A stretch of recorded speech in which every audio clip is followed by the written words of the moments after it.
സുഹൃത്തുക്കളെ, സഹോദരങ്ങളെ, എല്ലാവർക്കും ന്യൂസ് കേരള TVM-ലേക്ക് സ്വാഗതം. അപ്പോൾ പ്രതീക്ഷകൾ വാനോളം ഉയർത്തിയാണ് UDF അധികാരത്തിൽ കയറുന്നത്, ചരിത്ര വിജയവുമായിട്ട്. അപ്പോൾ UDF-ലെ പ്രധാന കക്ഷികളെന്ന് പറയുന്ന കോൺഗ്രസ്, മുസ്ലിം ലീഗ്, ജോസഫ് കേരള കോൺഗ്രസ്, അതായത് ന്യൂനപക്ഷങ്ങളെല്ലാം ഈ തെരഞ്ഞെടുപ്പിൽ കോൺഗ്രസ് UDF-നൊപ്പമായിരുന്നു. മതന്യൂനപക്ഷങ്ങളും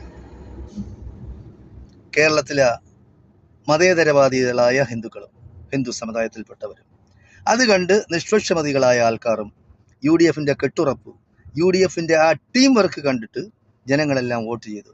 ഒന്ന്, അത് പിണറായിയോടുള്ള ആ ഒരു പിണറായി കാണിക്കുന്ന ഗർവ്, ധാർഷ്ട്യം, അഹങ്കാരം, അതൊക്കെ കണ്ട് ജനങ്ങൾ മടുത്തപ്പോൾ അതുകൂടെ UDF-ന് മുതൽക്കൂട്ടാവുകയും UDF അധികാരത്തിൽ വരികയും ചെയ്തു. ആദ്യം മുഖ്യമന്ത്രി കസേരയ്ക്ക് വേണ്ടി പ്രശ്നങ്ങളുണ്ടാക്കി, 10-11 ദിവസം അങ്ങനെ പോയി.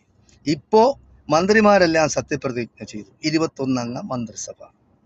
ഇതുവരെ വകുപ്പ് വിഭജനം പൂർത്തിയാക്കിയിട്ടില്ല.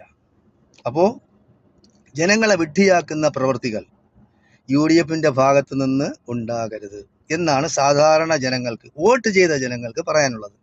ഇപ്പോൾ സമുദായ മേലധ്യക്ഷന്മാർ, കത്തോലിക്ക കോൺഗ്രസ്, ലത്തീൻ കത്തോലിക്ക, മാർത്തോമ, മറ്റേത് മറിച്ചതെന്നും പറഞ്ഞ് സഭകൾ ഇറങ്ങിയിട്ടുണ്ട്.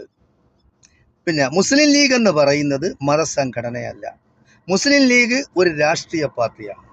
മുസ്ലിം ലീഗിന് ഏതെല്ലാം വകുപ്പുകൾ കൊടുക്കണമെന്ന് തീരുമാനിക്കേണ്ടത് ലത്തീൻ കത്തോലിക്കരോ മാർത്തോമ സഭയോ അതല്ല ഇനി വേറെ ഏതെങ്കിലും സഭകളാണോ എന്ന് യാതൊരു പിടുത്തവുമില്ല. കാരണം NSS പറയുന്നു, SNDP പറയുന്നു, മുസ്ലിം ലീഗിന് വിദ്യാഭ്യാസം കൊടുക്കരുത്, വ്യവസായം കൊടുക്കരുത്, ഫിഷറീസ് കൊടുക്കരുത്, ഒന്നും കൊടുക്കരുത്.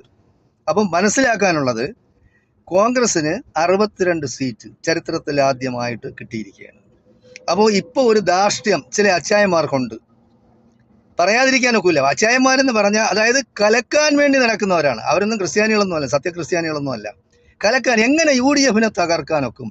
അപ്പോൾ ആ കെട്ടുറപ്പിനെ തകർത്ത് കഴിഞ്ഞാൽ ഇനി ചിലപ്പോൾ ആരെങ്കിലും ഈ 140 MLA-മാരിൽ ആരെങ്കിലും ഒരാൾ മരിച്ചാൽ, അവിടെ ഒരു ഉപതെരഞ്ഞെടുപ്പ് നടന്നാൽ, അപ്പോൾ ഈ കെട്ടുറപ്പോടുകൂടിയാണ് UDF നിൽക്കുന്നതെങ്കിൽ ആളുകൾ വോട്ട് ചെയ്യും. ഇല്ലെങ്കിൽ ഘടകകക്ഷികൾ തന്നെ മാറി വോട്ട് ചെയ്യും. അങ്ങനെ ഒരു അവസ്ഥയുണ്ടാക്കി 10 വർഷം KSUക്കാരും യൂത്ത് കോൺഗ്രസ്സുകാരും യൂത്ത് ലീഗുകാരും റോഡിൽ കിടന്ന് അടി കൊണ്ടു, രക്തം വാർന്നു. അത് തിരിച്ചു വരുന്ന ഒരവസ്ഥ ഉണ്ടാക്കരുത്. അവരവർക്ക് ഇഷ്ടമുള്ള നേരത്തെ എങ്ങനെയായിരുന്നോ കൊടുത്തിരുന്നത്